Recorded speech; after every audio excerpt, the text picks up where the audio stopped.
Back. In this tutorial, I'll show you how to build a simple and effective Excel sales tracker in 2026. So, if you want to monitor your daily or monthly sales without complicated tools, this step-by-step setup will make things really clear.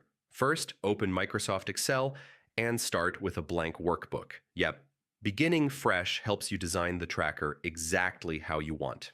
Next, in the first row, type your sales headers. For example, date, product name, salesperson, quantity, unit price, and total sales. I mean, these fields capture the key sales details. Now select the header row and make it bold.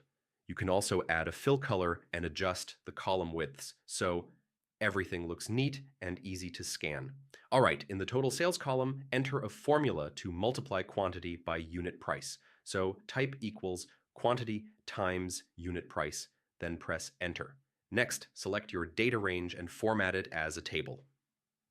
This enables automatic filtering and makes your tracker easier to manage as it grows.